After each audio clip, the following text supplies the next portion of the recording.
Bom dia a todos. Bom dia. Que alegria receber vocês aqui mais um sábado na comunidade. Eu não sei de onde que você veio, eu não sei qual é a sua história, eu não sei quais são as suas alegrias, quais são as suas tristezas, mas eu preciso dizer para você que se você chegou aqui, independente da sua trajetória, do lugar de onde você veio, da sua história, você chegou aqui porque Deus trouxe você aqui. E a gente só encontra forças para fazer e continuar fazendo e insistir em fazer o que nós fazemos porque nós acreditamos que de uma maneira estranha e maravilhosa Deus tem conduzido o seu povo a se reunir e a celebrar o reino dele. E nós vamos fazer isso aqui hoje. E nós agradecemos muito porque você ouviu a voz de Deus e você aceitou chegar até aqui. É uma alegria receber você aqui. É uma alegria receber você e sua família aqui. Eu quero convidar você a orar. Mas antes de nós orarmos, eu queria chamar você para aquietar o seu coração e o seu espírito. E uma das formas da gente fazer isso é a gente se desligando um pouquinho de tudo que trouxe também, toda a carga que trouxe a gente para cá, né? Então, na medida do possível, pega o seu celular, coloca para vibrar ou desliga, se você assim desejar, para que você não atrapalhe o seu momento com Deus, aqui no culto, na celebração, e para que as pessoas também não sejam incomodadas, né? Pelo barulho do telefone, né? Muito obrigado por você ouvir e por você nos atender a esse pedido. Vamos orar?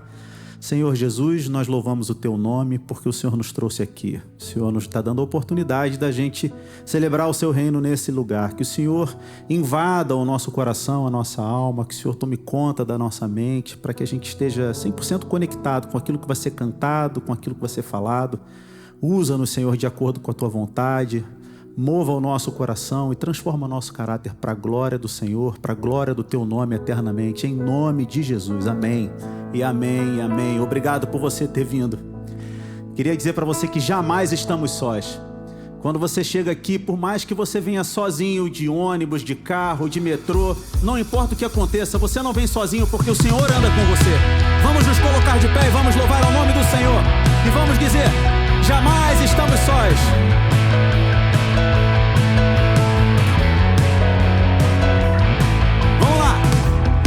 Nos lugares que eu pisar, com a planta dos teus pés, eu sei que pisarás. E as pessoas que eu tocar, com tuas próprias mãos, eu sei que tocarás. Por saber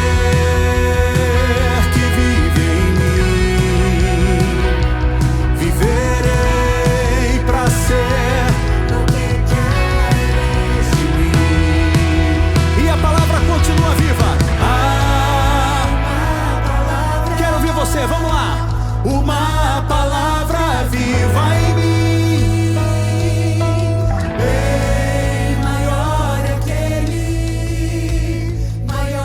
aquele que está em mim. Jamais estamos sós, não ando só, não ando só, ando em ti.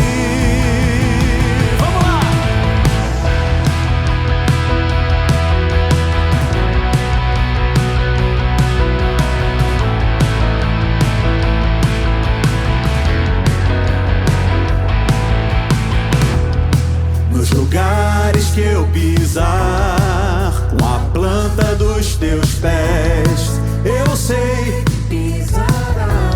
E em quem você tocar, o Senhor também vai tocar.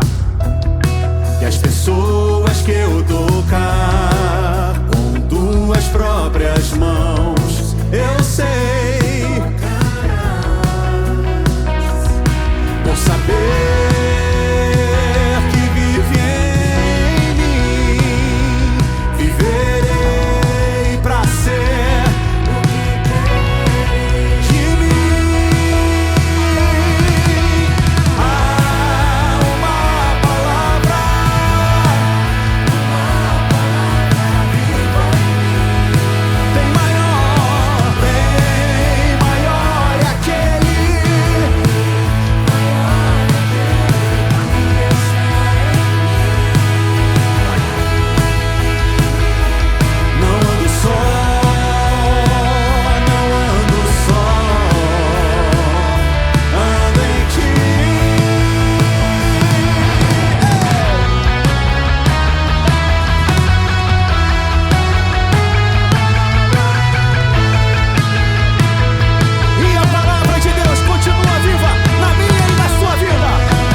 estamos sós.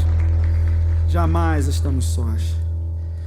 Que o Senhor devolva ao pó da terra nosso orgulho.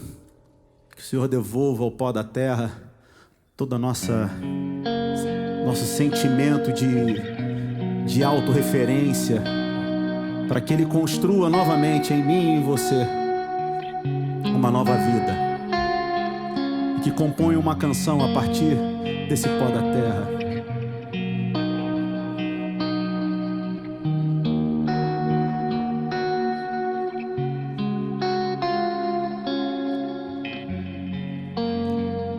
Somos viajantes, cansados de andar,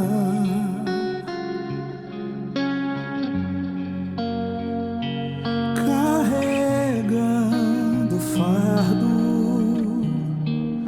da falta de um lar, que possamos ouvir tua voz ecoando nos corações. Lança ao pó nossa glória, faz o teu trono em nossa canção.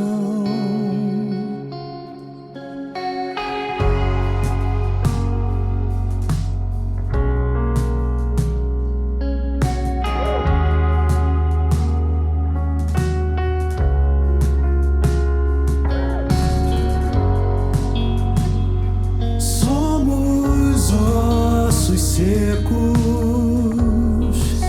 num vale no chão,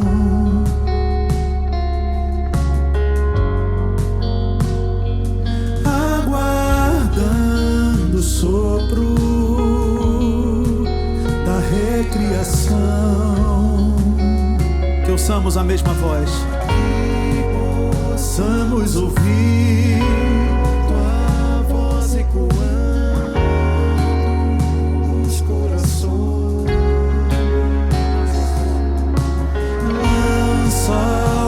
Nossa glória, faz o teu trono em nossa canção.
possamos ouvir tua voz ecoando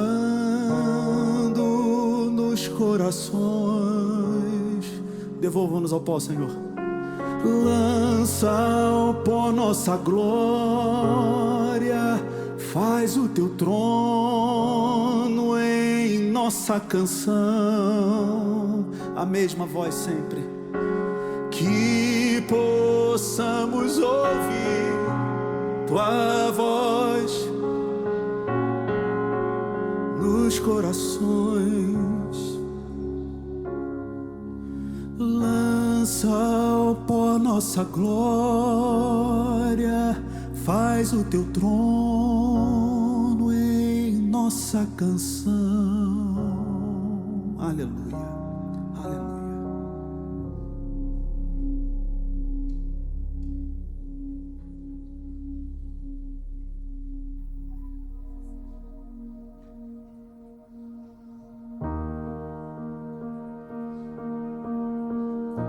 Essa igreja, esse lugar não é a casa de Deus, mas é como se fosse no nosso coração, porque é o lugar onde nós nos encontramos e é o lugar onde nós nos reconhecemos. Reconhecemos o direito de todos nós estarmos de novo reunidos na mesa de Deus, onde todos nós somos servidos com graça e misericórdia. Fui convidado à mesa, larguei minhas defesas e vim reconhecer, não mereci estar aqui. Comigo trouxe amigos, felizes ou feridos, gente que escutou esse chamado e aceitou. E é tão bom saber, há lugar aqui, a graça nos chamou, a mesa do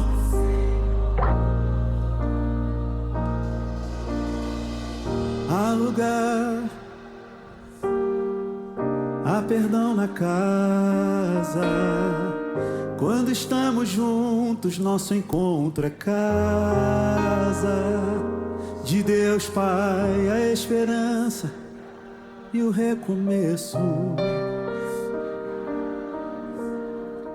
Reunidos nele, nosso encontro é casa de Deus Pai,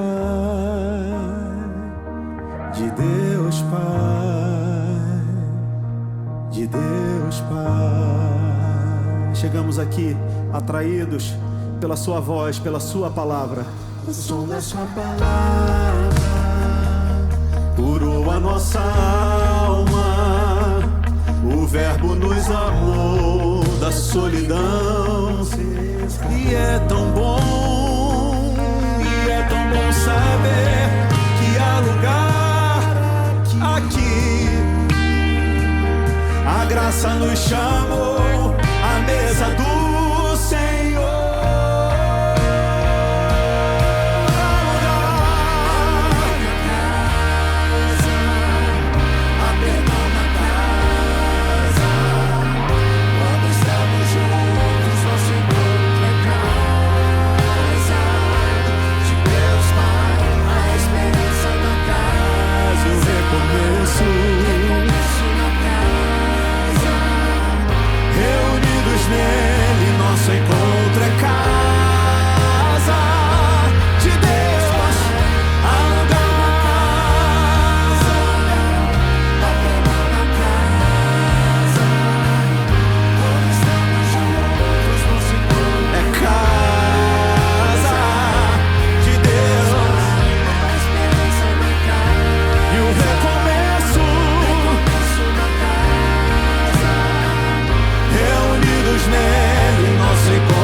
casa, há perdão na casa.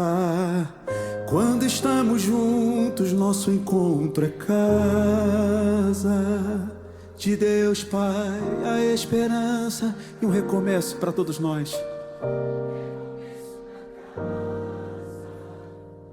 Reunidos nele, é casa de Deus Pai, de Deus Pai, de Deus Pai. Que ninguém tire de você essa certeza que o Pai é meu, é seu, o Pai é nosso, do meu Pai, do teu Pai, do nosso Pai.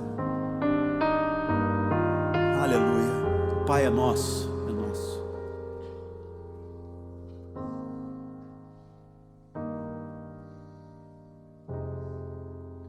Eterno nosso Pai e nosso Rei, muito obrigado, Senhor, porque através de Jesus Cristo, todos nós temos acesso a Ti, independentemente de quem somos, de onde estivemos, de onde viemos,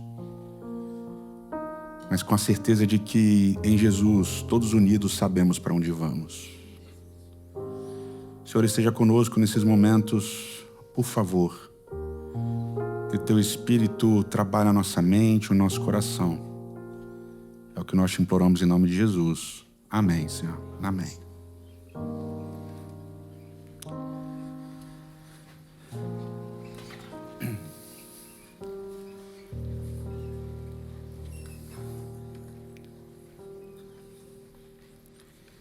Jesus para Todos. É a série que a gente está trabalhando. Lidando com alguns temas um pouco, digamos, espinhosos e necessários para a gente entender a mensagem de Jesus. E o tema de hoje é um tema bem difícil, bem espinhoso, mas eu acho que vai ser tranquilo. Não é dinheiro, né? Já melhorou. Mas a gente precisa entender, a gente falou disso, e eu vou começar com isso para a gente relembrar e trazer algumas coisas que são importantes de algumas das séries que a gente fez esse ano. E a principal questão é a gente lembrar que a Bíblia ela não está solta, perdida, ela não desceu do céu pronta e acabada, não. Ela é produzida, ela é criada, ela é feita, ela é inspirada, ela é revelada, como você quiser falar, num tempo e num espaço específico. Então ela está envolta de uma cultura, né? E quando Deus se revela levando em conta aquela cultura, levando em conta as limitações daquela cultura, levando em conta as coisas positivas daquela cultura também. Mas enfim, essa revelação, essa palavra de Deus, ela vai vir dentro desse molde, dentro dessa circunstância de tempo e espaço. E quando a gente lê a Bíblia, a gente também lê a Bíblia a partir de uma circunstância, a partir de um tempo e a partir de um espaço. Então, quando a gente lê a Bíblia, a gente projeta um pouco da nossa cultura sobre ela, e algumas coisas ficam mais fáceis e algumas coisas ficam mais difíceis da gente entender. Então é muito importante ter isso em mente, ter isso de que a Bíblia é também produto humano de um tempo e de um espaço. A revelação de Deus também, em diversos momentos, está circunscrita àquele tempo e àquele espaço. E a gente, quando lê, joga sobre a Bíblia um pouco desse tempo e desse espaço. E o tema é o tema da escravidão. É o tema dessa relação complexa de escravidão. E por que ela é complexa? Porque a Bíblia em nenhum momento ela condena a escravidão. A gente obviamente tem que dizer que ela não promove, que ela não incentiva, mas ela não condena. Ela lida com a escravidão. E a gente tem diversos textos bíblicos que vão trabalhar questões legais e jurídicas sobre como vai funcionar essa relação do servo com o senhor, do senhor com o servo. E no Antigo Testamento, a gente tem vários textos. No Novo Testamento, a gente já vai falar. E a gente tem Êxodo capítulo 21, por exemplo, Levítico capítulo 25, Deuteronômio capítulo 15. A gente tem vários textos trabalhando essa questão de como as coisas deveriam ter. Vão ter legislações sobre escravos. E a gente lê as histórias, Abraão tinha escravos, a gente lê a história, Isaac tinha escravos, a gente lê a história, Jacó tinha escravos. Então a gente vê que o patriarca, ou os patriarcas de Gênesis, todos eles tinham escravos. E aí a gente tem que entender essa cultura. A gente está falando de que todos os povos do Antigo Oriente Médio, todos eles tinham escravos. Eles não eram sociedades escravocatas, ou seja, a economia não girava em torno dos escravos, não eram os escravos que eram responsáveis por toda a produção, não havia, por exemplo, uma abundância de mercadores de escravos. Pelo contrário, mercadores de escravos eram extremamente raros. Mas existia escravidão. Esses escravos no Antigo Oriente Médio, eles tinham uma certa flexibilidade. Alguns podiam ter escravos que podiam ter escravos. Eles podiam criar famílias, eles podiam ter esposa, filhos, etc. Alguns podiam até ter um pedaço de terra e trabalhar, mas eles não eram livres, eles tinham que responder aos seus senhores. E a gente tem passagens no Antigo Testamento em que isso fica muito claro, e eu vou citar talvez uma das primeiras em que isso acontece e é tremendamente complexo, que é a história de Abraão e Sara com Agar. Quando Sara disponibiliza Agar para que Agar deite com Abraão, Agar não tem muita liberdade para dizer sim ou não. Ela se deita e ponto final. E depois ela é expulsa, né, pela família e tem que morar fora no deserto, e, enfim, com perigo de morrer e tudo. É uma história muito triste. Mas, enfim, a escravidão ali nesse Antigo Oriente, ela era recheada de violência, obviamente, mas com uma certa flexibilidade interessante. E essas leis que vão aparecer na Bíblia, elas são inovadoras. O texto do Anchor Bible Dictionary, que é um dos dicionários bíblicos mais respeitados do mundo acadêmico, ele já tem uma certa idade, mas ele é respeitadíssimo ainda, diz assim, ó: na Bíblia está o primeiro apelo na literatura jurídica mundial para que os escravos fossem tratados como seres humanos por sua própria causa, ou seja, intrínseco, e não por causa dos interesses dos seus senhores. Então, toda a legislação que a gente vai encontrar sobre escravos na Bíblia, os textos que eu já mencionei, vão tratar o escravo como um ser humano importante, independente do valor que ele tinha para os seus senhores. E isso é inovador. Só que isso não tira o fato de que a Bíblia em nenhum momento condena, mas lida com isso. E isso traz um peso para a gente muito forte. Quando a gente vai falar de Roma, do Império Romano, no Novo Testamento, obviamente que as coisas são um pouco diferentes. Aqui a gente já está falando de uma sociedade eminentemente escravocrata. Uma sociedade que, segundo alguns estudiosos, etc. e tal, mais ou menos 1/3 da população do Império era uma população de escravos. Os escravos também podiam ter escravos, os escravos podiam até ter propriedade, alguns escravos eram incentivados a estudar para assumir posições até administrativas para os seus senhores, etc. e tal. Mas tudo isso, toda essa flexibilidade, ela tem muito a ver com a família para quem aquele escravo servia, ou a qual aquele escravo servia, para quem aquele escravo trabalhava. Então, obviamente, em certas circunstâncias, esse escravo ele tinha uma flexibilidade grande. Ele não era livre, ele não tomava decisões, ele não era um indivíduo assim com poder sobre a própria vida, mas ele tinha uma flexibilidade de ter coisas, de construir família, de ter, quem sabe, uma propriedade, etc. e tal, de estudar, papapá, mas muito dependia do Senhor. Né? Dependia do Senhor, se a família era boa, se não era boa, tal. Né? E isso é um problema. E, obviamente, que a gente está falando também de uma sociedade extremamente violenta com os escravos. Então, muitos escravos eram mutilados, violentados, mortos e assim por diante. Então, nesse contexto do Novo Testamento, a escravidão ela existia e ela era dificílima. Agora, o que é importante a gente ressaltar ao entender a cultura daquela época, do Antigo e do Novo, é ressaltar que nenhuma dessas duas circunstâncias, tanto do Antigo quanto do Novo Testamento, se equiparam de qualquer maneira à escravidão que a gente conhece a partir das grandes navegações do século XV, promovidas maiormente no início por Portugal e Espanha. O que aconteceu a partir do século XV é inigualável na história do mundo. E por quê? Porque, principalmente, a escravidão se transformou numa questão racial. Isso nunca tinha acontecido. Então, a escravidão foi também um genocídio do povo negro africano.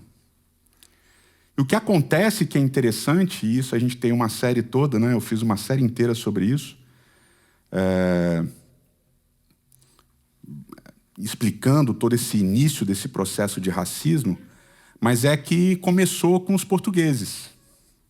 Começou com um cronista da corte, Azurara, e ele escreve dizendo que a escravidão ela não tinha apenas fins trabalhistas, não era só para pegar a mão de obra de trabalho, mas era para purificar, para evangelizar a alma dos negros africanos.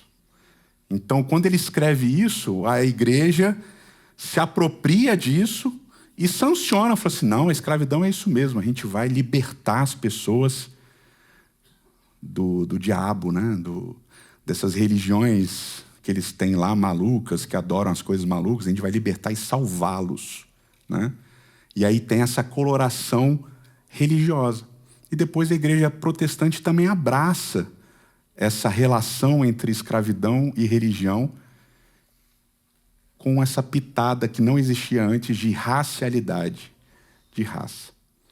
Então a gente precisa separar na nossa cabeça, é difícil, que a escravidão do Antigo Oriente Médio, a escravidão na época do Império Romano eram realmente péssimas, violentas, complexas, mas em nada se assemelham à violência extraordinária e à racialidade que acontece na escravidão a partir do século XV, que é essa que a gente tem contato. Então, esse preâmbulo é importante para situar, primeiro, o que está sendo dito na Bíblia, e para a gente conseguir, na nossa cabeça, separar um pouco as coisas. A escravidão, tanto no Antigo Oriente quanto no Império Romano, tinha muito a ver com dívida, tinha muito a ver com guerras. Tinha uma questão jurídica, uma questão legal envolvida, entre aspas, eu vou usar aqui bem entre aspas, que vocês imaginam, né? Tinha uma certa proteção desse escravo, porque ele era um objeto importante, ele era caro, então ele era visto como propriedade, mas tinha uma certa proteção. E quando a gente vai para a escravidão que a gente conhece aqui, né, que os países europeus promoveram nas Américas e etc., em outros lugares, é muito diferente. A violência é estratosférica. Tá? Então a gente tem que pensar nisso e situar a Bíblia nesse lugar. Quando Jesus ele vem à Terra e ele começa o seu ministério, a gente vai ver em diversos momentos, principalmente nos evangelhos de Mateus, Marcos e Lucas, ele lidando com gente que era escrava, com gente que trabalhava como escravo, como servo, né? Porque as traduções elas dão uma atenuada, né? Elas, em vez de colocarem escravos, elas colocam servos. Mas a ideia é de escravidão mesmo. Então, Jesus ele lida de uma maneira muito tranquila. Ele fala, e em nenhum momento ele condena também esse sistema de escravidão. Ele recebe, ele cura, ele fala com o Senhor acerca do servo, né? Tem toda a questão do centurião e tal. Então tem toda uma dinâmica ali e isso é usado para dizer, tá vendo? Jesus apoiava, ou Jesus não criticou a escravidão. Então, portanto, nós podemos escravizar o que foi feito, não foi um problema. Só que a gente precisa entender essas diferenças. e principalmente entender a linguagem que Jesus está usando. Porque para a gente, a metáfora que está sendo usada da relação entre senhor e servo é uma metáfora que não faz tanto sentido como fazia para aquela época. Porque para aquela época em Jesus fala, a relação com a família para quem você estava trabalhando era extremamente importante. Então você podia ser servo, ser escravo de uma determinada família e aquilo ser positivo. Positivo em certo sentido, vocês entenderam, né? Mas quando a gente pensa em escravidão, essa metáfora para a gente ela já vem carregada da nossa cultura e da história que a gente viveu. E aí, portanto, é uma metáfora que causa um desconforto tremendo. Tremendo. E óbvio que isso é uma coisa mais coletiva. Mas, por exemplo, existem metáforas que, dependendo da pessoa, elas são difíceis. A pessoa não consegue lidar bem com aquilo. Por exemplo, você teve um pai violento. Ou um pai que te abandonou. E aí você fala, Deus é o nosso pai, Deus é o nosso pai. Para você, essa metáfora não... Ela é ruim, ela dói, ela machuca. Não é verdade? E é bom que a Bíblia trabalha com inúmeras metáforas. Então, se essa não serve para você, tá tudo bem, tem outras que vão servir. A gente fala, Deus é o rei, Deus é o nosso rei e tal. Para gente que nunca viveu essa realidade de ter um rei, não faz sentido. E para quem teve um rei déspota, um que perseguia, que matava todo mundo, essa metáfora também não é legal, é complexa. Então existe uma dinâmica toda em entender esse contexto metafórico. E aí Jesus, por exemplo, no Evangelho de Marcos, numa das clássicas passagens de uma discussão entre Jesus e os discípulos, né? Vocês lembram? Tinha a ceia e os irmãos, né? João e Tiago, eles queriam sentar próximos de Jesus, à direita e à esquerda, e Jesus dá um sermão neles e tal. E aí Jesus chama todos para próximo deles, né? Marcos capítulo 10, verso 42, e diz assim: vocês sabem que os que são considerados governadores dos povos os dominam, e que os seus maiorais exercem autoridade sobre eles. Mas entre vocês não é assim. Entre vocês que se coloquem um a serviço dos outros. E quem quiser ser o primeiro entre vocês, que seja o servo de todos, o escravo de todos. Pois o próprio Filho do Homem não veio para ser servido, mas para servir e dar a vida em resgate de muitos. Então o Filho do Homem veio para ser escravo. Isso é pesado e a gente não entende. Mas aqui o que ele está lidando? Ele está lidando com uma dinâmica de poder. Ele está dizendo assim, o Filho do Homem ele não veio para dominar. Ele não veio para ser o governador e dominar e mandar e escravizar.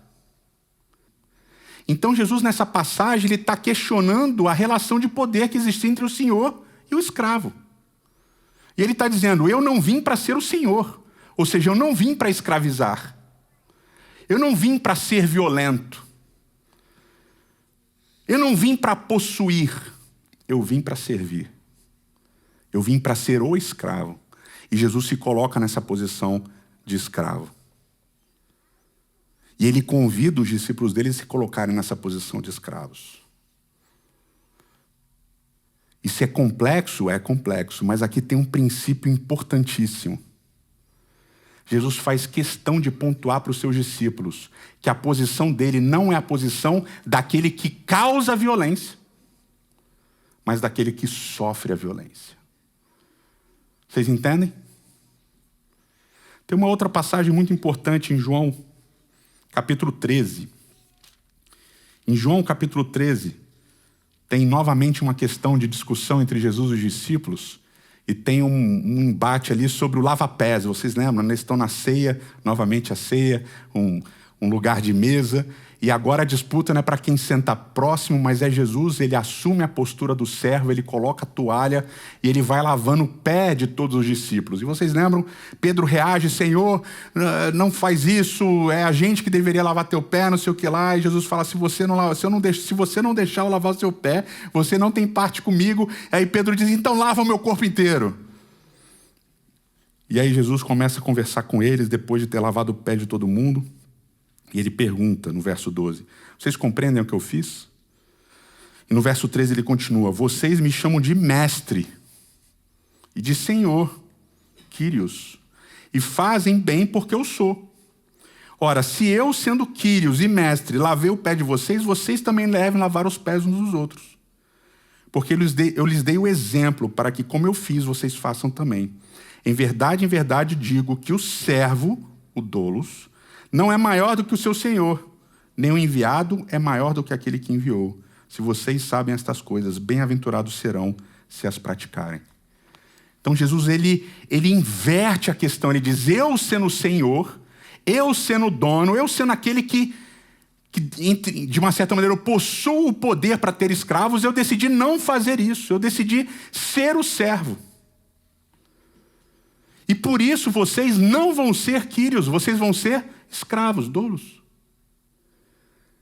Vocês não vão agir como senhores, vocês vão agir como servos. Porque vocês precisam lembrar que o servo não é maior, o senhor não é maior do que o servo. Então aqui Jesus quebra novamente a dinâmica de poder. Ele diz, acabou essa dinâmica de dominação. Ah, mas Jesus explicitamente não condena a escravidão. Explicitamente não, mas nesses dois trechos que a gente leu, Jesus ele destrói a dinâmica de poder.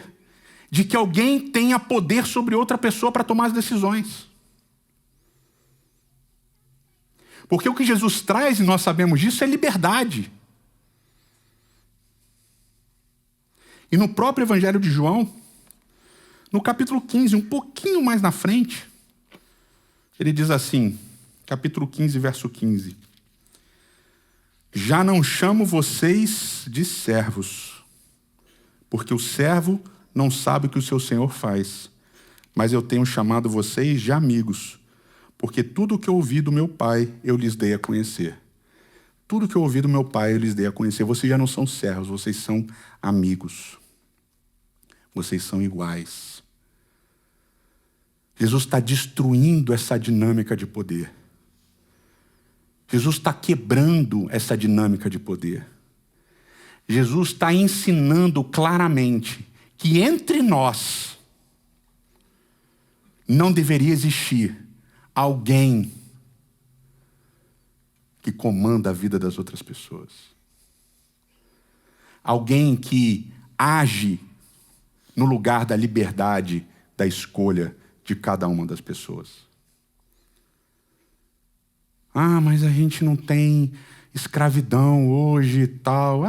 Naquelas, né? E, por exemplo, a escravidão espiritual, em que as pessoas não são livres para decidirem o que pensar e o que agir, mas é o pastor ou o líder religioso que decide por elas. E que manda na vida delas. E que determina na vida delas o que é certo e o que é errado. E que cria uma dinâmica interessantíssima. Pastor, eu posso isso? Pastor, eu posso aquilo? Pastor, eu posso namorar fulano? Pastor, eu posso namorar ciclano? Pastor, eu posso casar? Pastor, o que eu devo fazer? Recebi uma proposta de emprego para não sei aonde. Devo ir?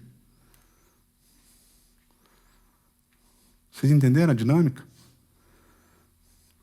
Eu quero que o senhor ore por mim. Isso é uma coisa. Agora, eu posso ou não fazer, ou devo ou não fazer? E isso é colocar nas mãos de uma pessoa senhorio. Senhorio. Você está colocando na mão daquela pessoa uma dominância que Cristo acabou. Que Cristo destruiu, que Cristo colocou por terra. Ele diz, não vai ser assim entre vocês. Entre vocês não vai ter um que é Quírios, um que é senhor, e o resto é escravo. Não, todos vocês vão ser escravos uns dos outros. Vocês vão servir uns aos outros. E vocês não vão ser mais chamados de escravos, vocês agora vão ser amigos. Porque numa dinâmica de horizontalidade, há a possibilidade de todos nós sermos a mesma família. Sem alguém que mande, que determine o que deve acontecer ou não acontecer. E Paulo entendeu isso muito bem. E ele escreveu em Gálatas, aliás, ano que vem a gente vai ter uma série inteira sobre Gálatas, Efésios e as cartas de João. Vai ser uma sequência assim. Então já se preparem que o bicho vai pegar. Diz lá em Gálatas capítulo 3, a partir do verso 23, só para vocês terem um gostinho do que vai vir. Mas antes que viesse a fé, estávamos sob a tutela da lei, nela encerrados, para que essa fé que no futuro haveria de ser revelada. De maneira que a lei se tornou nosso guardião para nos conduzir a Cristo, a fim de que fôssemos justificados pela fé. Quer entender isso? Ano que vem, série de Gálatas. Verso 25. Mas agora que veio a fé, já não permanecemos subordinados ao guardião. Verso 26. Pois todos vocês são filhos de Deus, mediante a fé em Cristo Jesus. Porque todos vocês que foram batizados em Cristo Jesus se revestiram. Assim sendo, não pode haver judeu nem grego, nem escravo nem livre, nem homem nem mulher, porque todos vocês são um em Jesus Cristo. E se vocês são de Cristo, são descendentes de Abraão e herdeiros da mesma promessa. Ou seja, em Cristo acaba essa divisão. Em Cristo acaba essa rotulação. Em Cristo tudo isso é jogado por terra. Porque em Cristo todos nós somos família. A mesma família. Na mesma casa. Na mesma mesa. Todas as pessoas são um. Quando juntas em Cristo, que é o que está acontecendo aqui agora. Mas que precisa sair daqui e invadir a sua vida. Que precisa sair daqui e influenciar as pessoas ao seu redor. Porque essa liberdade que a gente recebe em Cristo é a liberdade que a gente precisa experimentar e convidar outros a experimentarem com a gente. Porque a gente vive numa época e num momento em que as pessoas querem ser escravas de alguma coisa. Escravas de uma ideologia, escravas de um partido político, escravas de um Deus mamon, do dinheiro, escravas de um monte de coisa. Mas a gente precisa escolher a liberdade que Cristo, com o seu sangue, comprou para nós. Eterno nosso Pai e nosso Rei. Senhor, muito, muito obrigado, porque em Cristo todos nós somos livres. Que essa liberdade de ser, de existir, de fazer, de crer, de se expressar, de viver, que essa liberdade que a gente recebeu, que a gente vive intensamente, e que em Cristo, nessa liberdade, todos nós sejamos um. E que pela graça, ao sermos um em liberdade, e vivendo essa graça, vivendo essa unidade em amor em Cristo, que a gente possa mostrar esse evangelho de liberdade a todas as pessoas ao nosso redor. Te pedimos isso em nome de Cristo. Amém.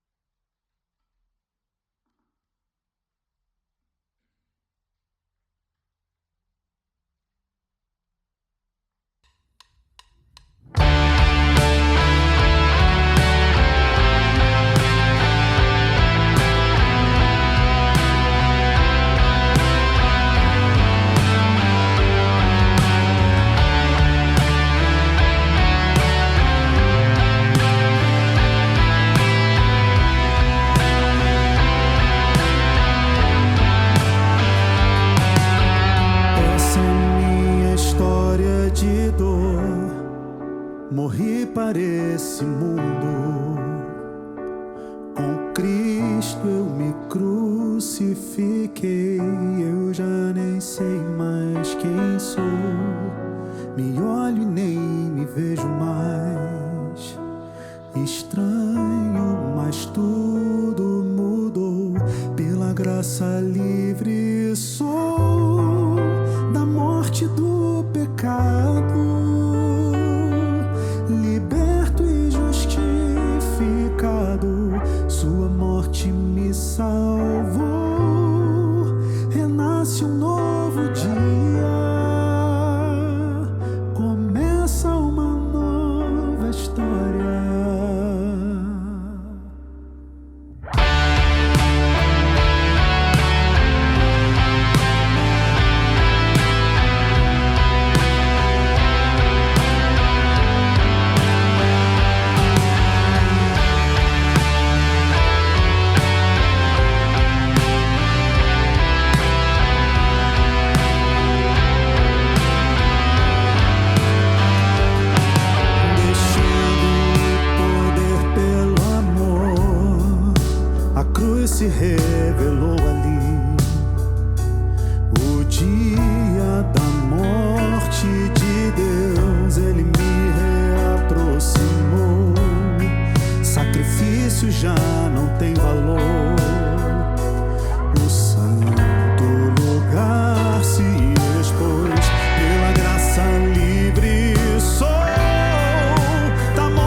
pecado. Liberto e justificado, sua morte me salvou. Renasce um novo dia.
Sou, cantemos todos juntos.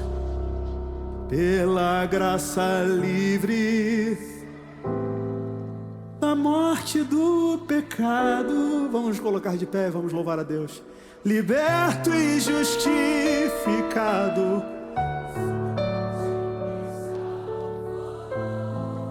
renasce um novo dia. Começa uma nova história. Aleluia. Que o Senhor te abençoe e te guarde. Que o Senhor faça brilhar o seu rosto sobre ti e tenha misericórdia de ti. Que o Senhor sobre ti levante seu rosto e te dê a paz. Valeu, obrigado pela presença e até semana que vem.